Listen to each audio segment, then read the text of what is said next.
Ok, estamos grabando. Bienvenidas a todas las personas que verán esta grabación de este conversatorio sobre las últimas elecciones presidenciales en Argentina. Como bien sabemos, la victoria se la llevó el candidato Milei y queríamos crear un espacio para comentar la decisión de la ciudadanía. Para esto tenemos a dos académicas argentinas, Victoria Estrada, que es licenciada en Ciencia Política de la Universidad de La Rioja, especialista en epistemologías del sur, del Claxo, y recientemente se desempeñó como coordinadora de educación sexual integral en el Ministerio de Educación en la provincia de La Rioja. Y también tenemos a Indiana Sarr, politóloga de la Universidad de Buenos Aires, maestranda en Sociología Política Internacional de la UNTREF, es también docente universitaria y analista política.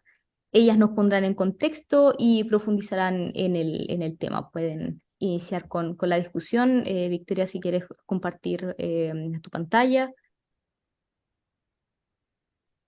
Bueno, buenas tardes a todos, todas y todes, como decimos en Argentina también. Muchísimas gracias por la invitación. Sé que, bueno, genera como mucha alarma, duda, el contexto político y recientemente electoral de la Argentina. Tiene, bueno, muchos fenómenos sociales y políticos más que nada, ¿no? De los que están en discusión para comprender cómo llegamos a esta instancia, ¿no? En donde el triunfo, por primera vez en el mundo, dice él, incluso, llega al poder un libertario, ¿no? Como Javier Milei. Bueno, lo que vamos a compartir. No puedo compartir, me dice. eh, ¿Ahora se puede? sí, a ver, ahí está. Sí. Súper. Ahí le figura, a ver. Sí, ¿no? Sí, bien. Bueno, el que vemos en pantalla es Javier Milei, el presidente electo que va a asumir en la Argentina el 10 de diciembre de este año. Un personaje que se caracteriza por ser un outsider de la política, ¿no? Un similar a figuras como Jair Bolsonaro de Brasil o Donald Trump en Estados Unidos o Boris Johnson en Reino Unido, con un liderazgo, si se quiere, muy similar, con políticas y con propuestas de Estado muy similar, ¿no? De corte de la ultraderecha, pero incluso ubicado más hacia la derecha que estos otros políticos de la región. Esto nos indica que hay, ¿no? Un giro hacia la derecha en la región. Muchos y muchas analistas pensaban que quizás la Argentina era la única, el único país, tanto de la región como del mundo, que por su poder de movilización y de organización y de conciencia sobre los derechos adquiridos, la educación pública, la salud pública, los derechos humanos, ¿no? Que es un país y un Estado ejemplar en materia de derechos humanos en el mundo, iba a ser como muy difícil bueno, una figura de ultraderecha como él pueda llegar, ¿no? Lo cierto es que, bueno, llegó y obviamente que le responde a un contexto que vamos a estar hablando con Indiana acerca de cómo construyó poder una persona que viene de afuera, aparentemente de la política, un outsider de la política, que recientemente, bueno, asume en el año 2021 como diputado nacional junto a Victoria Villarruel y bueno, rápidamente construyó legitimidad, construyó cercanía, ¿no? Con el pueblo argentino, pero capitalizando, si se quiere, la bronca, ¿no? Y el bolsillo argentino, que es lo que principalmente con lo que se votó, ¿no? La inflación, que es, digamos, un flagelo histórico que tiene la Argentina como problema estructural, ¿no? La Libertad Avanza arrasó arrasó en la Argentina en 21 de 24 jurisdicciones del país, salvo la provincia de Buenos Aires, Formosa y Santiago del Estero, en donde ganó el peronismo. Tuvimos unas elecciones, un año cargado en lo que fueron procesos electorales, tanto provinciales como a nivel nacional. Hubo en muchos casos desdoblamientos de elecciones en lo que fueron en algunas provincias que se realizaron entre abril, mayo y bueno, meses eh, anteriores a agosto, que fueron las PASO, que son las elecciones primarias abiertas, simultáneas y obligatorias. Después tuvimos las generales el 22 de octubre y recientemente el balotaje, ¿no? Esto es un poco cómo fue cambiando el mapa electoral en las elecciones nacionales. En las PASO ganó Javier Milei, tuvo su primera victoria. Vemos el mapa teñido de La Libertad Avanza, el color violeta, el peronismo que ganó en unas pocas provincias, y el amarillo que sería la Alianza de Juntos por el Cambio, ¿no? Que integran tanto la Unión Cívica Radical como el Partido del PRO. Bueno, el escenario de las generales vemos cómo pudo revertir el oficialismo este panorama de las PASO, obteniendo el triunfo en las generales, y en el balotaje esto cambia nuevamente con este triunfo, digamos, que arrasa La Libertad Avanza en todas las provincias, como decía, menos en tres. Votó el 76,32% del padrón, es decir, 35 millones de electores de la Argentina, sacando un 55,70% de La Libertad Avanza sobre Unión por la Patria, que es bueno, el oficialismo. Una diferencia de 11,41% de votos, ¿no? Son cerca de 5 millones de argentinos que le dieron el triunfo a Javier Milei. Al contrario de lo que se venía especulando, porque bueno, se hablaba, ¿no? De una crisis de representación política que ya tiene larga data, ¿no? Y que justamente funcionó como caldo de cultivo para la figura de Javier Milei y particularmente, y La Libertad Avanza. Se pensaba que podía llegar a ser alto el voto en blanco, ¿no? Con este discurso de no me representa Sergio Massa, que iba por el oficialismo, al ser el ministro actual de Economía y con los índices de inflación galopantes. No me representa ni Sergio Massa y no me representa Javier Milei, era un poco lo que se especulaba, ¿no? Como con un voto en blanco alto. Sin embargo, fue bajísimo el voto en blanco en el balotaje, un 1,55% de votos en blanco y un 1,62% de votos nulos. Y también otra cuestión interesante es la alianza que genera Javier Milei en la misma noche, luego de perder las elecciones generales en octubre. Javier Milei se reúne con Patricia Bullrich de la Alianza de Juntos por el Cambio, ella presidenta del PRO, eh, para, bueno, esta definición casi unilateral de Patricia Bullrich y Mauricio Macri, el expresidente de la Argentina, en donde define, ¿no? su apoyo a Javier Milei, que fue claramente decisivo para traccionar los votos de Juntos por el Cambio, ¿no? Vemos que hubo una migración de votos directa de Patricia Bullrich y lo que es esta coalición y alianza de Juntos por el Cambio a la fórmula de Javier Milei, y también de Schiaretti, que había obtenido el 6,78% en las generales, y también vemos cómo migraron hacia allí. No subió prácticamente nada el porcentaje de votos de Unión por la Patria, ¿no? Eh, eh, bueno, a ver qué más tenemos. La próxima, acá vemos como la composición de los votos de los generales, que bueno, que era lo que se especulaba, ¿no? ¿A dónde van a ir los votos de Juan Schiaretti? ¿Se podría llegar a cooptar, a captar votos de Juntos por el Cambio? Porque también hubo una ruptura muy grande de parte de esta coalición por parte de la Unión Cívica Radical y del mismo PRO, ¿no?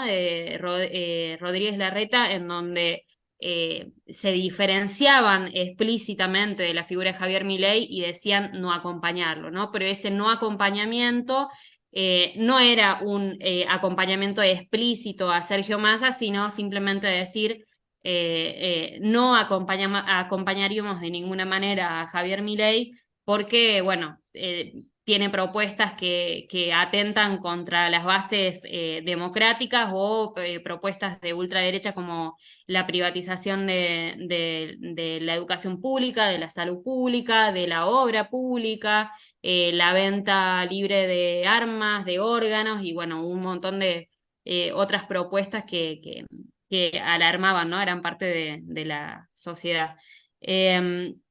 Después, lo que vemos acá es cómo quedó conformado, ¿no? La nueva Cámara, en donde ninguno de los tres partidos mayoritarios tienen mayoría, ¿no? Están en minoría. La composición de la Cámara no les da quórum a ninguno de los tres. Unión por la Patria quedó con 108 diputados y diputadas en la Cámara, Juntos por el Cambio 93 y 37 los libertarios que tenían tres diputados nacionales, hasta ahora, hasta el 10. Con lo cual, bueno, se abre la gran incógnita que es qué hará Juntos por el Cambio en este contexto, porque a pesar de haberse diferenciado, vemos, ¿no?, cómo los votos fueron directamente hacia Javier Milei, y eso tiene que ver con la retórica y con el eje discursivo del antiperonismo, ¿no? Que mantuvo desde siempre el partido del PRO y Juntos por el Cambio, y que se afianzó fuertemente con Javier Milei. Esto nos lleva a pensar algo que veníamos pensando con Indiana, que es la crisis de representación de los partidos políticos tradicionales, ¿no? La Argentina estuvo gobernada casi históricamente por peronismo y la Unión Cívica Radical, y después sí emerge, bueno, un nuevo partido que es el PRO, que gana en el 2015, con todo este discurso del cambio, con Mauricio Macri, que bueno, nos endeudó con el Fondo Monetario Internacional en lo que fue la deuda más grande de la propia historia del Fondo Monetario Internacional, y que ahora un poco se ven las consecuencias de ese préstamo que, de hecho, Javier Milei prometió que el ajuste que va a llevar adelante implica mucho más del propio ajuste que reclama el FMI, ¿no? Entonces, en este contexto surge La Libertad Avanza, la figura de Javier Milei, por una crisis de representación de estos partidos políticos tradicionales que no pudieron dar respuesta al pueblo argentino, y ahí le doy la palabra a Indiana por si quiere sumar alguna observación. Muchísimas gracias, Victoria, y bueno, obviamente gracias a todos los que participan de esta instancia, grabada o online. Quería sumar varias cuestiones. Bueno, la crisis de los partidos tradicionales como un elemento articulador de la Argentina que tiene sobre todo un punto clave, que es pensar lo que fue la crisis 2001, una crisis institucional, política y económica de gran profundidad, que lo que vino fue a patear el tablero del sistema político electoral argentino. Quiere decir, aquellas figuras que articulaban la escena electoral, aquellas figuras que traccionaban a la ciudadanía argentina a partir de lo que fue la gran crisis del 2001, que resultó en el presidente abandonando el cargo, 5 presidentes en una semana, o sea, esas cosas que ya son parte del folclore argentino también, hacen que particularmente y desde entonces nosotros veamos que aquellas figuras tradicionales en la Argentina, el peronismo con los diferentes sellos coalicionales que ha tomado también, y la Unión Cívica Radical como esos dos actores claves del bipartidismo argentino de antaño, como esos dos grandes paraguas que articularon la política argentina, empezaran paulatinamente a perder tracción. Un fenómeno que no es específico de la Argentina, que, como bien señalaba Victoria, los diferentes personajes también que vienen del mundo por fuera de la política, es algo que también está marcando de alguna forma una foto a nivel internacional, esa pérdida de apoyos a los partidos tradicionales. para pensar, es súper interesante esto que mencionaba Victoria, decir, bueno, ¿por qué entonces, frente al gran desencanto con ambos candidatos que llegan a la instancia del balotaje en la Argentina, porque vemos también un voto nulo, un voto blanco tan pequeño? Bueno, eso también da cuenta de la ingeniería institucional y de la incorporación del balotaje en la Argentina. Para pensar el balotaje en la Argentina, nosotros esta sería casi la tercera vez que llegamos a un balotaje, y digo casi porque hubo un balotaje que no se llegó a llevar adelante.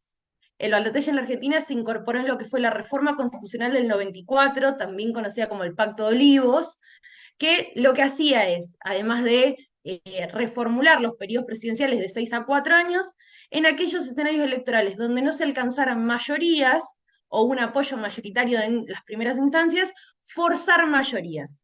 Concretamente, la Argentina venía a dar cuenta o a utilizar este mecanismo de la ingeniería institucional eh, para, en cuando fuera necesario y cuando los partidos tradicionales esto no alcanzaran el apoyo multitudinario en las primeras instancias, lograrlo en la instancia del balotaje.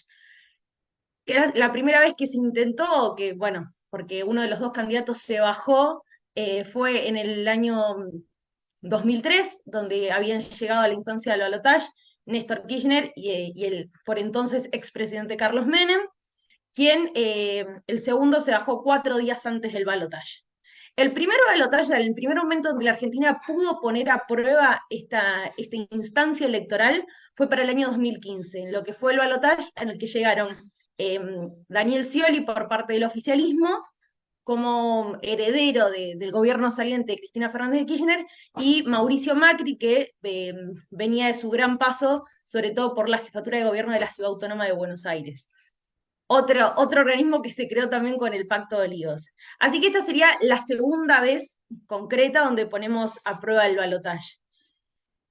En esta instancia, donde básicamente las opciones se redujeron a dos candidatos, y como bien señalaba Victoria, en un proceso de crisis económica que de manera muy sintética podríamos resumir a los últimos 10 años, como de manera muy, muy profunda, eh, una altísima inflación, una gran pérdida del poder de compra de los salarios, porque por ahí uno podría pensar en la Argentina, suele haber sobre todo lo que es el trabajo registrado, eh, porque hay gran parte del trabajo en la Argentina que se hace por fuera de los márgenes institucionales, pero el trabajo registrado tiene aumentos periódicos.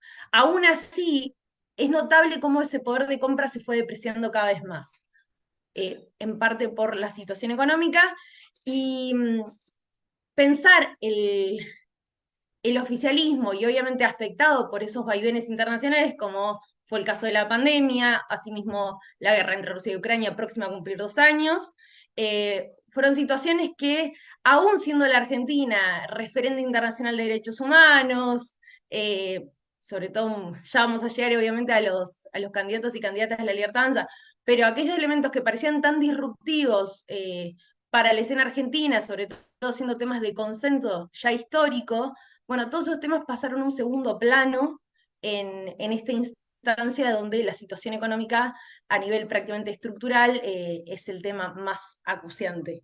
Eh, Como última cuestión para pensar también cómo llegamos a votar el 19 de noviembre en la segunda vuelta. Bien señalada Victoria, que nosotros arrancamos con un calendario electoral subnacional a comienzos de año.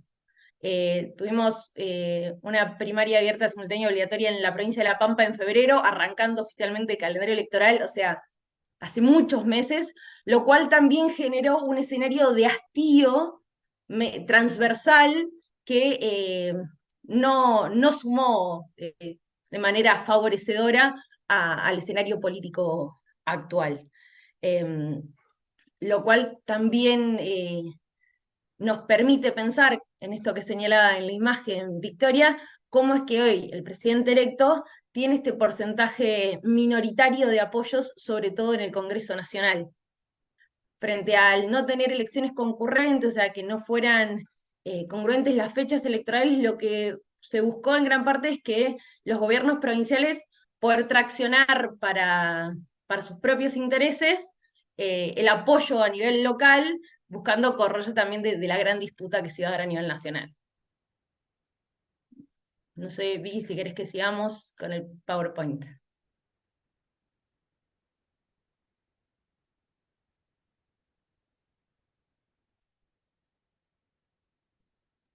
El power iba hasta ahí, porque Ah, está bien. más o menos estaba lo de la composición de lo que eran las cámaras. Ujú. Pero bueno, ahí un poco como sumar, fuera de, ¿no? de cómo llegamos a esta situación por la situación económica, la inflación, la crisis política de representación, ¿cómo caracterizaríamos la campaña? Pensaba, ¿no? Por un lado, hubo una campaña muy larga, fue una campaña muy larga, por una parte teñida de odio, de violencia, ¿no? De la promoción siempre del ajuste brutal, ¿no? Una promoción de ajuste en la reducción de todo lo que es el gasto público, ¿no? Bajo la denominación de la casta, ¿no? Esta alusión a la reducción de la presencia del Estado para reducir los privilegios de los políticos, ¿no? Que es como el discurso que tuvo Javier Milei, pero que sin embargo, ante el contexto de las elecciones generales donde pierde, se termina aliando a lo peor de la casta, diríamos en Argentina, que es lo que representa Mauricio Macri, ¿no? Que tiene tanto él como Patricia Bullrich, su candidata, una larga data y que, como decíamos también, es parte, ¿no? de la consecuencia que tenemos hoy en la Argentina, la deuda con el FMI, que se está renegociando, la peor sequía, digamos, de la historia argentina y también las consecuencias de la pandemia, ¿no? Y también este discurso fuertemente antiperonismo, ¿no? Fuera del bolsillo, que ese fue, me parece, ¿no? la principal respuesta política de la sociedad, la situación económica, hay un fuerte componente de antiperonismo que también se ve influenciada por los medios de comunicación hegemónicos. Y del otro lado, ¿no? Digo, desde Sergio Massa y Unión por la Patria, que es el peronismo, una campaña que estuvo bastante bien desarrollada, en donde se marcaba la presencia del Estado, la necesidad de la presencia del Estado, la necesidad de políticas públicas inclusivas, de justicia social, educación pública, la defensa de los derechos, ¿no? Todo el tiempo esto de defender lo propio, la educación pública, la salud pública, que es algo que está como bastante naturalizado en la Argentina, y también que tuvo bastantes medidas paliativas, medidas inmediatas de respuesta, sobre todo después de las PASO, en donde se anunciaron bueno, distintas medidas que impactaban sobre distintos sectores, monotributistas, empresas, sectores agrícolas, y creo que una de las más importantes fue el tema del impuesto a las ganancias, porque eso es algo que incluso ahora tiene como ciertas consecuencias. De hecho, sacaron 10 gobernadores de Juntos por el Cambio un comunicado en donde asumen que van a dar aval y acompañamiento a Javier Milei para garantizar gobernabilidad y paz dentro del sistema democrático, pero también servir de control a su gestión. Y el impuesto a las ganancias es algo que preocupa no solamente a los gobernadores que son de este bloque de Juntos por el Cambio, sino también al resto de los gobernadores, ¿no? Los gobernadores del norte grande, en tanto la quita del impuesto a las ganancias implica la quita de, digamos, de recaudación que es destinada a las provincias, ¿no? La coparticipación también es un tema que bueno, Javier Milei se manifestó muchas veces en campaña en contra de la coparticipación. Nosotros tenemos un sistema federal, ¿no? Y que la coparticipación garantiza esa redistribución en las distintas provincias del país, y ese va a ser como un tema fundamental para la Argentina. Sobre todo para quienes vivimos fuera y a los márgenes de lo que es la gran provincia de Buenos Aires y la ciudad autónoma de Buenos Aires, que es de donde venía como mencionaba Indiana, a Mauricio Macri. Entonces también el foco está puesto en la gobernabilidad, en la cuál es la posibilidad de gobernabilidad efectiva que tiene Javier Milei, pensando en esto de que no cuenta con gobernadores ni intendentes de su núcleo duro, o sea, de la Libertad Avanza, porque como decíamos, él, como su compañera electa vicepresidenta Victoria Villarruel, son diputados nacionales que asumen en el 2021. No tienen estructura y aún así ganaron las elecciones, no cuentan con gobernantes ni intendentes del núcleo duro, y por eso todo está puesto en qué hará Juntos por el Cambio, tanto en la gobernabilidad de las provincias y a nivel federal, como en la composición del Congreso y diputados y senadores, que es lo que veíamos eh, anteriormente en las imágenes, ¿no? No sé si querés sumar algo vos sobre esto, sobre la gobernabilidad, sobre la democracia, porque eso también no fue un tema. Estamos a 40 años de la democracia en Argentina y este partido también se caracterizó por un tinte negacionista muy fuerte de lo que fue la última dictadura cívico-militar en Argentina, ¿no? Se llegó a poner en discusión por parte de la vicepresidenta electa, Victoria Villarruel, la ESMA, ¿no? Que es donde fue el centro clandestino de detención más grande del país en la época de dictadura militar, y ahora es un centro de un espacio para la memoria.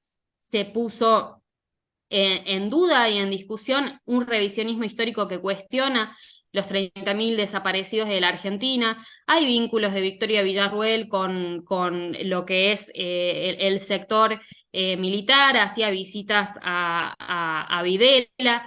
También hay una réplica muy violenta por parte de sus militantes y sus seguidores en lo que respecta al uso simbólico, ya sea por burla, ¿no? Pero el uso simbólico de los Falcon verdes, por ejemplo, ¿no? Ante respuestas de amenazas a militantes del peronismo o quienes se expresan en contra de Javier Milei. Y todo esto lo que hace es ¿no? aportar y promover un clima de violencia y de conflictividad social, a lo que se suma también pensar qué va a pasar cuando si todas las propuestas de Javier Milei, como privatizar la educación o privatizar la salud, o privatizar tanto los medios públicos como las empresas estatales, como YPF, como Aerolíneas Argentinas, y es lo que implica eso, ¿no? Para nuestro sistema productivo y especialmente para las y los trabajadores. Ahora se está hablando también de una posibilidad de que Javier Milei decida no otorgar los aguinaldos a los empleados públicos argentinos, que es un derecho adquirido, que es una ley. Entonces, lo que está en juego realmente en la Argentina es el sistema democrático, y ante el avance, ¿no? sobre estos derechos consolidados que tiene el pueblo argentino, ¿cuál será la respuesta a una posible conflictividad social, ¿no? Acá está buenísimo esto último que señala Victoria, porque obviamente, sobre todo para nosotros de la Argentina, en este nuevo aniversario de la vuelta, del retorno de la democracia, en esta tercera hora de democratización en América Latina, hay que hacer una salvedad muy importante, que un poco esto ya venía señalándolo Victoria, porque dentro de la gran campaña de Javier Milei se colaron de manera explícita y de manera decisiva estos temas que vienen a negar lo que es la última dictadura cívico-militar en la Argentina. Pero hay que pensar también en el electorado, o sea, ¿quién acompañó? Porque hay algo muy importante y por eso Victoria señalaba la situación crítica económica. Si bien logró este nivel de adhesión, sobre todo en esta última instancia de la cita con la democracia, que fue el balotaje del 19 de noviembre pasado, el electorado de Javier Milei no se articula específicamente o únicamente bajo estos principios antidemocráticos o estos valores que vienen a cuestionar este consenso democrático joven que se viene construyendo en estos apenas 40 años de democracia. Es más, hablábamos anteriormente con lo que había sido el calendario desdoblado a nivel subnacional en la Argentina, y hay un dato que nos permite conectar con esta idea de la posible gobernabilidad. Cuando fueron las elecciones a nivel provinciales y municipales en los diferentes distritos, Javier Milei o aquellas figuras que acompañaban o que de manera coyuntural con las que se asociaron con Javier Milei, no lograron un apoyo mayoritario. De hecho, lograron en la mayoría de los casos apoyos marginales. En la provincia de Neuquén fue uno de los mejores resultados que tuvieron, fue el 5% del electorado de la provincia de Neuquén. Y fue uno, repito, uno de los mejores resultados. ¿Qué quiere decir esto? Muchas voces habían ya a lo largo del año habían señalado el fenómeno Milei se está cayendo, se está pinchando, y distintas voces habíamos señalado, hay que esperar, porque la gente lo está buscando a Milei en las boletas. De hecho, tuvimos escenas a lo largo del país que la gente salía del cuarto oscuro y decía, yo quiero votar, ¿dónde está la boleta de Milei? No, señora, estamos votando en Santa Fe, no aparece Milei. Parodiando una situación que de hecho se vivió de manera transversal en todo el país. ¿Qué quiere decir esto? Que la gente buscaba a este personaje específico, un personaje que vino a cuestionar de manera profunda la situación crítica de la economía argentina, con propuestas novedosas hasta cierto punto, novedosas porque si bien viene a articularse dentro de lo que es esta derecha, ultraderecha internacional, con las particularidades de cada caso, muchas de sus propuestas no han sido aplicadas ni siquiera en aquellos países que vienen con una tradición de gobiernos de derecha mucho más profundos. Entonces, ¿cómo hacemos este salto? Por un lado decíamos, la gente a nivel provincial buscó defender esos intereses provinciales. Mencionaba Victoria el caso de las elecciones de La Rioja en mayo. Nosotros en la provincia de Neuquén tuvimos nuestras elecciones en el mes de abril, para dar cuenta también de este cansancio electoral que se viene viviendo desde comienzos de años.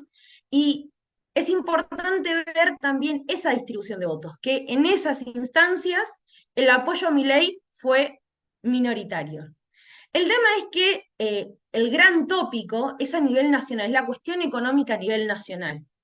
¿Qué quiere decir? Que no hay ningún votante, ninguna votante de Milei que también comulgue con esas ideas antidemocráticas. Seguramente sí, pero es una porción minoritaria.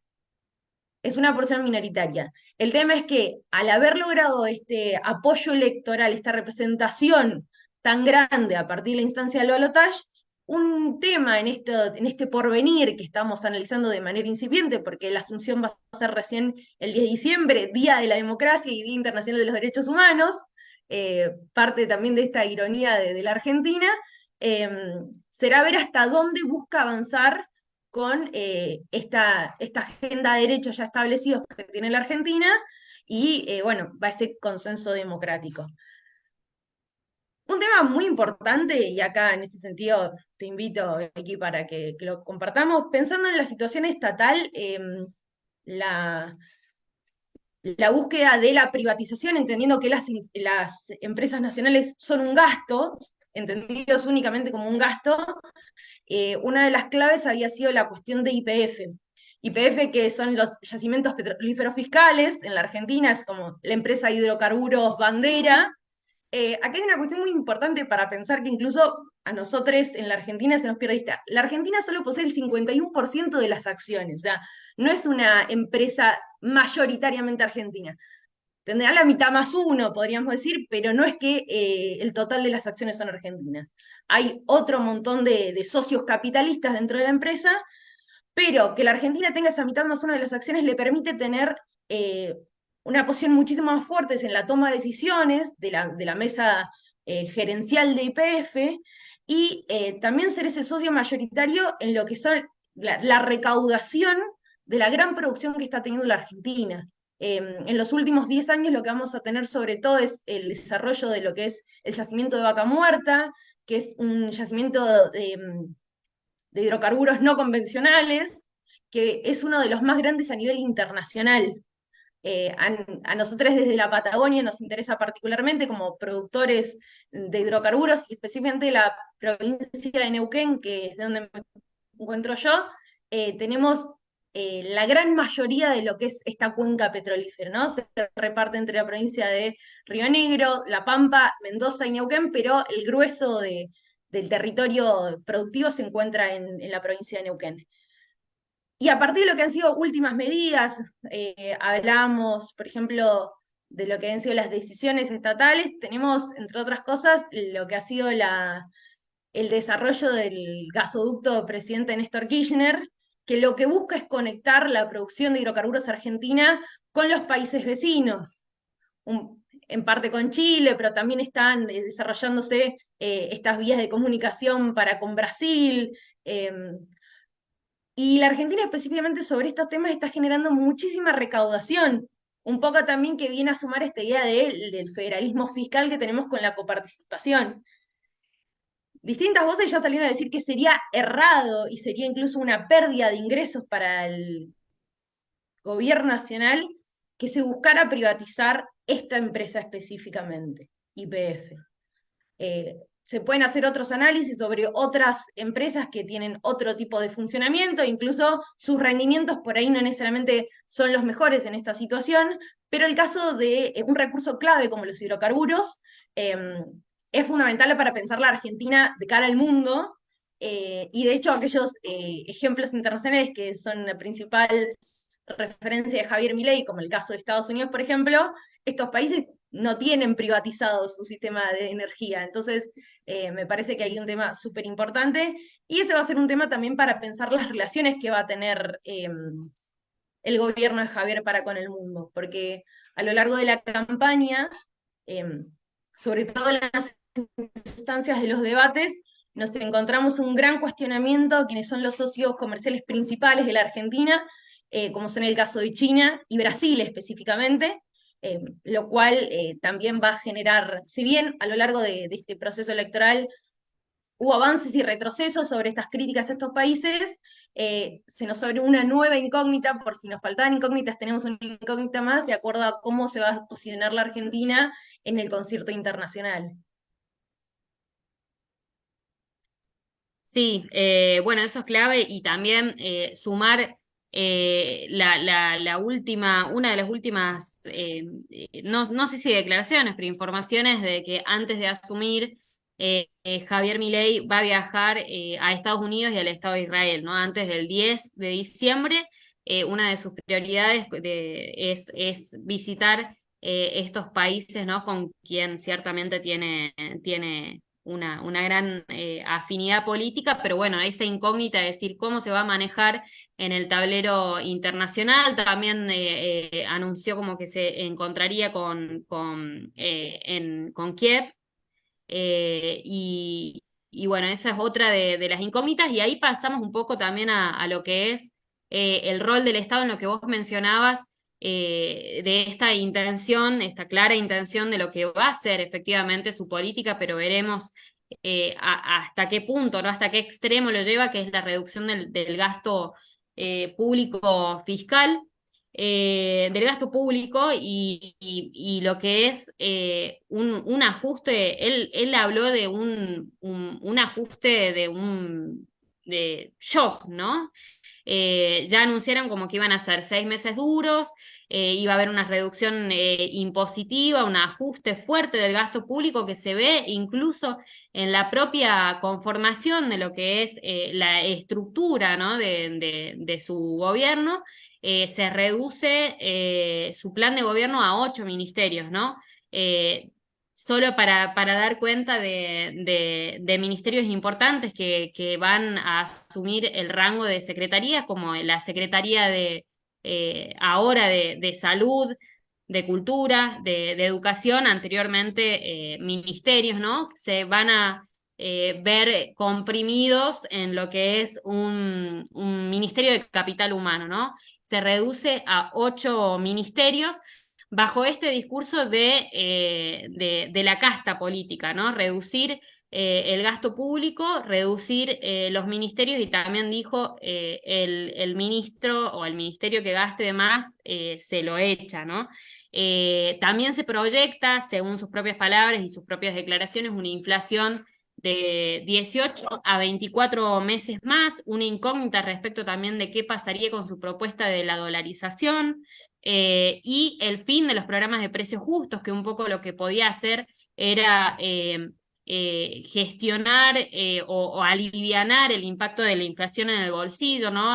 Alivianar o detener también la especulación de lo que es la canasta básica alimentaria, que es lo que inmediatamente sucedió después de las elecciones, una suba de 40% en los supermercados. Esto que mencionábamos también de la duda de si el aguinaldo que se paga en dos partes en la Argentina, es, como decíamos, una ley, que no es lo mismo que un bono, que es una decisión política de compensación ante la inflación, que puede darse o no puede darse. En contraposición a esto, el aguinaldo es una ley que tiene muchísimo tiempo en la Argentina y es un derecho, por lo tanto, de trabajadores, y hoy está puesta en discusión o en duda por parte del presidente electo, que también dijo que el 10 de diciembre va a enviar un paquete de medidas de leyes al Congreso, donde también se abren muchas incógnitas porque hubo expresiones y declaraciones respecto de leyes importantísimas para la Argentina, como la reciente sanción de la ley de interrupción voluntaria del embarazo, en donde uno de los diputados de La Libertad Avanza expresó que va a intentar derogar esta ley. También se habían manifestado en contra, por ejemplo, de la ley de educación sexual integral, y de leyes que tienen que ver explícitamente con los derechos de las mujeres y del colectivo LGBTQI+, pero también para las infancias y la comunidad en general, ¿no? La educación sexual integral, que a mí me tocó coordinar y por eso lo voy a puntualizar en mi provincia, es una ley que trabaja desde el Ministerio de Educación, pero también la comunidad en general, los derechos integrales, que no tienen que ver solamente con perspectiva de género y diversidad, sino con un acceso integral a los derechos de infancias y adolescencias. Permitió identificar, primero, obviamente, prevenir los abusos sexuales en la infancia, pero también detectarlos, develarlos y actuar en consecuencia, prevenir las ITS, y prevenir los embarazos no intencionales en la adolescencia, ¿no? Esa ley también fue puesta en duda bajo este concepto o idea de que la educación sexual integral lo que hace es adoctrinar a niños, niñas, adolescentes, y que debiera ser algo no de agenda política pública, sino de la esfera privada, ¿no? De reducir problemáticas de la sociedad que tienen que ver, por ejemplo, con la violencia patriarcal, machista, los femicidios que tenemos en la Argentina, a la esfera privada. Es un poco el posicionamiento político que tienen al respecto, ¿no?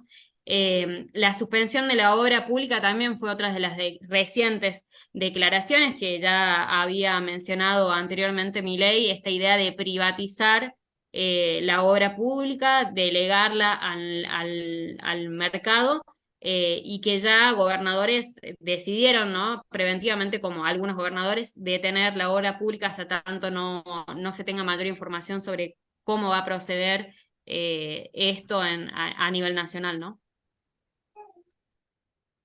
Acá hay una cuestión que me parece súper importante de lo que señala Victoria, que es un poco aquel eje con el que arrancamos y con el que arrancó ella también su exposición para pensar, bueno, la crisis de representación.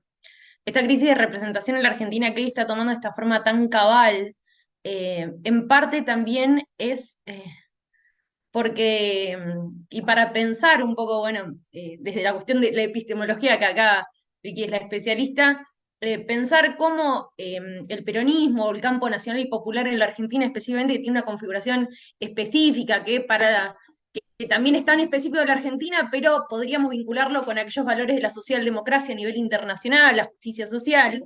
Eh, este gobierno, específicamente el gobierno saliente, y los últimos años lo que vamos viendo es que aquel sujeto histórico del peronismo, que son las clases trabajadoras, por un lado, desde el sujeto específico, la clase trabajadora sufrió profundas transformaciones, no es lo mismo que el trabajador fabril que nosotros recordamos de la década de 1950, a pensar en el trabajo hoy y en esto que hablábamos tanto cuando hablábamos de trabajo registrado y trabajo no registrado. Hoy por hoy, entre estos dos grupos las diferencias son profundísimas y son inmensas.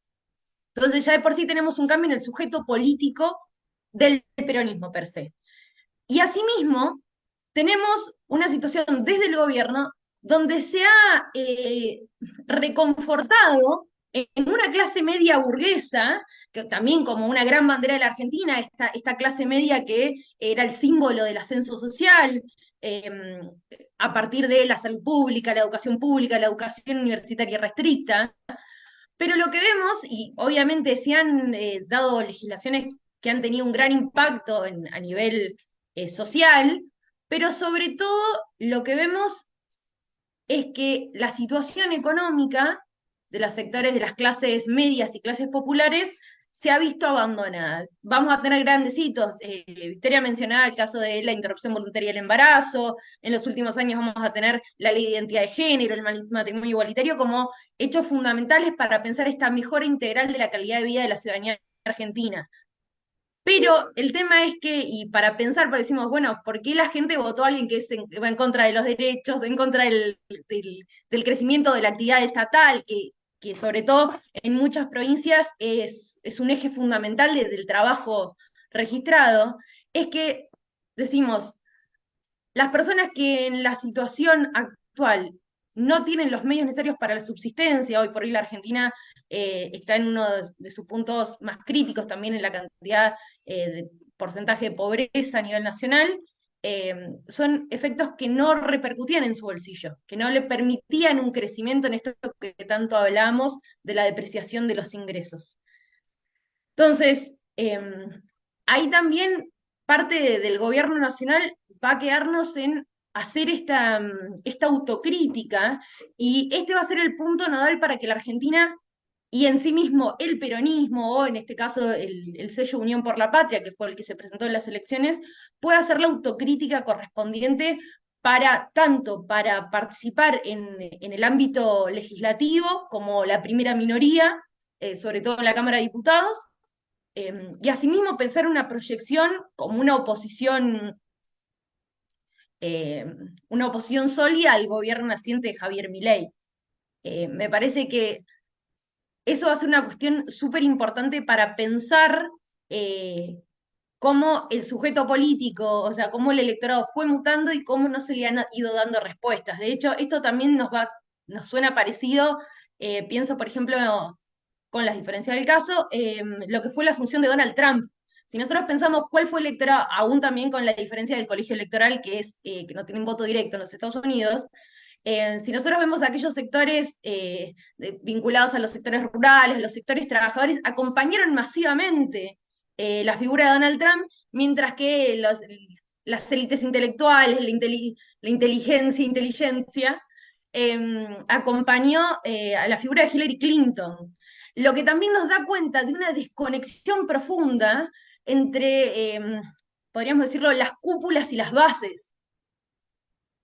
Nunca en la Argentina se dio una movilización tan fuerte de múltiples sectores, incluso de la sociedad rural argentina, que es uno de los actores más conservadores de la política a nivel histórico. Nunca se dio una movilización en pos de un candidato y específicamente peronista. Tenemos el caso de la sociedad rural argentina, después agrupaciones civiles, agrupaciones de lo más variopintas, se pronunciaron en favor de Sergio Massa. Pero eso también da cuenta de esta gran disociación y esta gran desconexión de, de las cúpulas, de los sectores medios, para con las bases que se sintieron abandonadas en este gobierno saliente. Sí, yo creo como que el principal desafío, bueno, del actual y saliente oficialismo, del peronismo, es cuestionarse esta autocrítica de decir a qué sujeto político representamos, cuáles son los nuevos significantes, cómo renovamos esta representación. También se habla mucho de la renovación generacional, ¿no? De nuevas emergencias dentro de la política y cómo se transforma, ¿no? Esa identidad, cómo puede volver también ese peronismo, si se quiere, más transformador, que lo fue con la figura de Néstor Kirchner y de Cristina, sobre todo dentro de lo que fue el primer mandato. El peronismo tiene que reconfigurarse porque, bueno,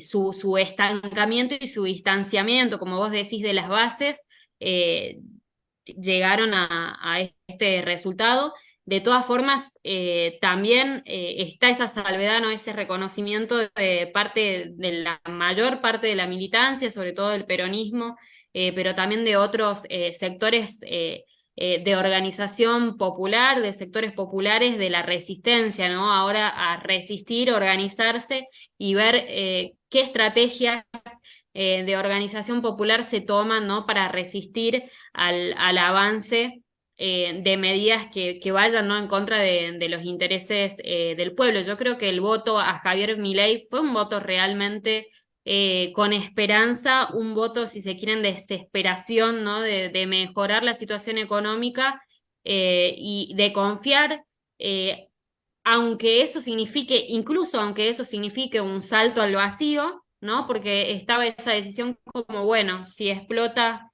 literalmente, ¿no? En muchas personas, si explota todo, bueno, que explote con esta nueva figura. No vamos a darle la oportunidad a este gobierno que ya tiene tanto tiempo de gestión, ¿no? Entonces, me parece que tiene que haber una autocrítica profunda de escuchar realmente qué resuelven de esta crisis de representación política y qué salidas innovadoras dan, ¿no? A la política, que es una crítica profunda a los partidos políticos tradicionales, más allá de que paradójicamente uno de los partidos tradicionales, sí, el PRO, de los últimos años fue el que le garantizó el triunfo a Javier Milei. Y es más, mira, como para pensar también dentro de la escena internacional, no sorprende el resultado de la Argentina en tanto si pensamos aquellos gobiernos, o sea, esas gestiones que tuvieron que atravesaron la pandemia, en las elecciones inmediatamente posteriores perdió el oficialismo de turno. Lo tenemos en el La caso de mayoría. Chile, concretamente con Boric. eh, bueno, en el caso de Brasil, la vuelta de Lula, por mencionar así rápidamente algunos de los casos, pero, o sea, no como el único factor, lejos está de serlo, el único factor que explica la situación de la Argentina, pero al menos de alguna forma también refrenda ese análisis de, el cuestionamiento a la gestión durante la pandemia. De hecho, bueno, a nivel nacional, o sea, subnacional en la Argentina también podemos ver eso.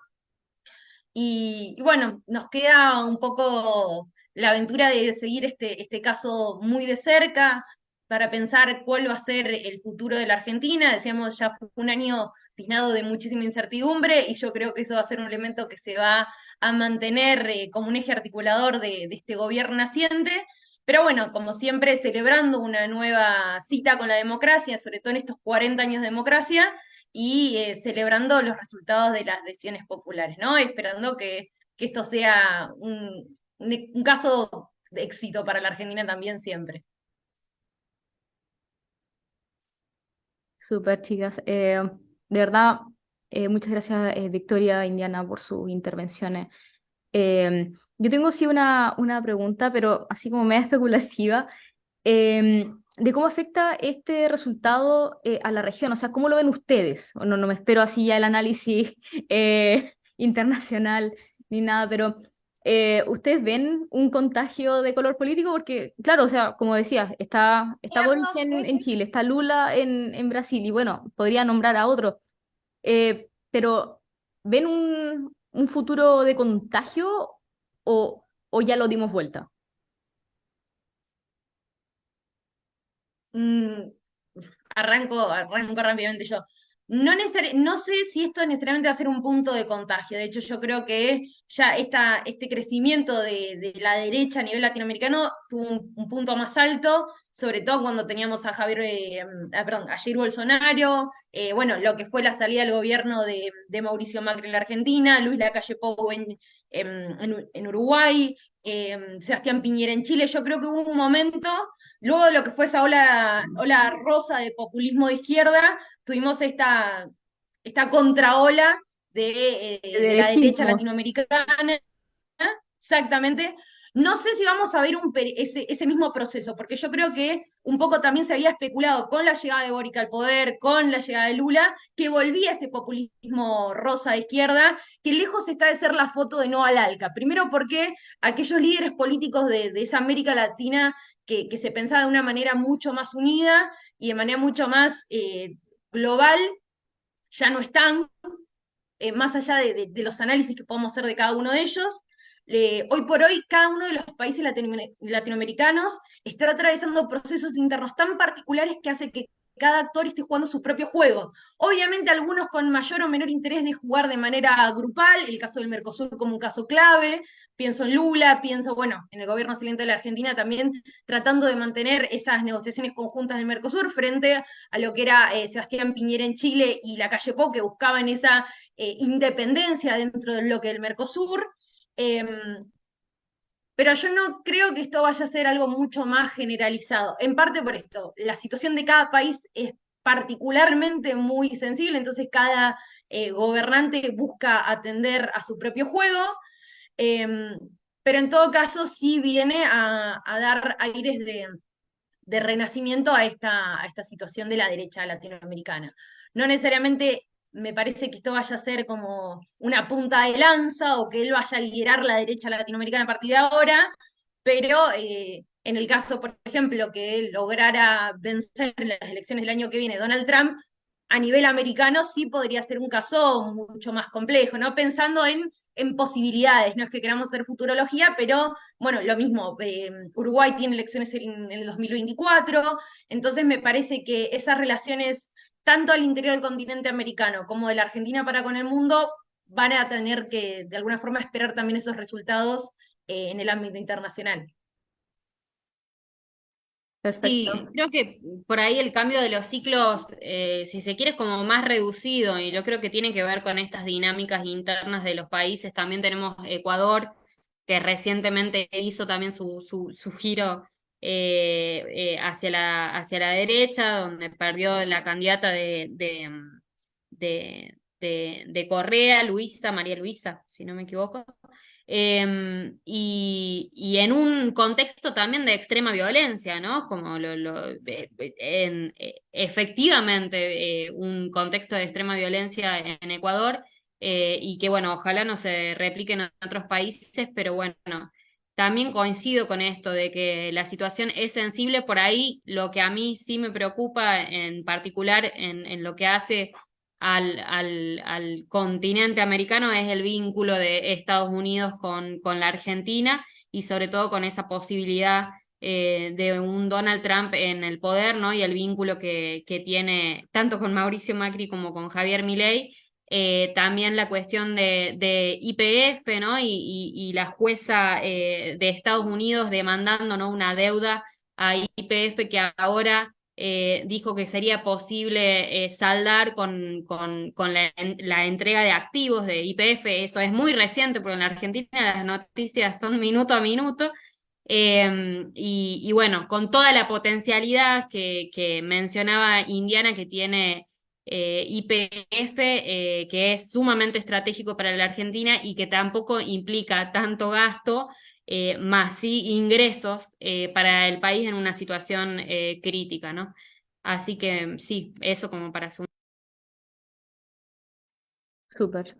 Bueno, claro, una discusión muy rica, de verdad. A modo de resumen, claro, pudimos hablar de la sorpresa de la ultraderecha en Argentina, de, claro, la imagen de Milei, que es una figura más bien agresiva, sin cimientos sociales como firme, y que es más conocido por su idiosincrasia que por un proyecto político ordenado. Pero ¿qué leyó bien el contexto al final? Tenemos la crisis de representación de los partidos políticos tradicionales que contaban ustedes, las elecciones en medio de una profunda crisis económica. Y bueno, súper interesante estos puntos, la mutación del electorado, eh, como decía Indiana, claro. Así que súper. Cerramos entonces, yo quisiera agradecer, y bueno, a nombre de Alacip quisiéramos agradecer nuevamente a las panelistas por su tiempo, por compartir su experiencia y haber contribuido al debate sobre las elecciones en la Argentina. Todo muy bien explicado, hicieron del evento un espacio, claro, de reflexión frente a la realidad del país. Y a los que verán esta grabación, quedan invitados a mantener el contacto con la asociación y unirse a los próximos eventos que estaremos posteando en las distintas redes sociales. Eso, muchas gracias, chicas. Son súper. Gracias a ustedes, muchas gracias, un saludo a todos, todas y todes. Gracias a todos y obviamente gracias a ustedes por la convocación. No.